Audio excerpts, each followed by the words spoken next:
Anonymous қозғалысының қатысушысы TikTok'ты Қытай үкіметінің шпиондық бағдарламасы деп атады. Сәлем достар, сендермен Мирас Қалдыхан, ал ендеше кеттік.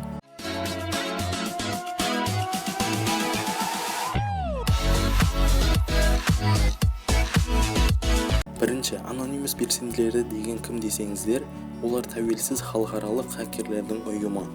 Anonymous белсенділері танымал қытайлық TikTok приложениясының қолданушыларын жаппай бақылап және ол туралы деректерді Қытай билігіне тапсырады деп айыптады. Anonymous белсенділері қолданушыларды осы тыңшылық бағдарламаны жоюға шақырды. Өйткені Қытай билігіне пайдаланушы деректерін беру барлығына зиян келтіруі мүмкін деп айтты. TikTok қолданушыларының жеке деректерін құпия жинауы туралы Reddit қолданушысы және де Anonymous белсендісі Bangor.lol псевдонимімен хабарлады.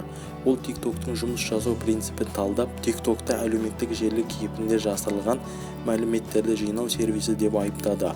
Bangor.lol'ның айтуынша TikTok тек пайдаланушылардың контактілері туралы ақпарат қана емес, сонымен қатар құрылғы туралы мәліметтерді, соның ішінде процессор түрі мен сериялық нөмірін, орнатылған бағдарламалар, Wi-Fi кіру нүктелері, IP мекен-жайы және тағы басқа туралы ақпараттар жинайды. Сондықтан бұл Anonymous белсендісі TikTok'ты телефондарыңыздан өшіріп тастауларыңызды сұрайды. Және де бұл приложенияны уже Үндістанда қолдануына тыйым салынған, яғни блокировать етіп қойған.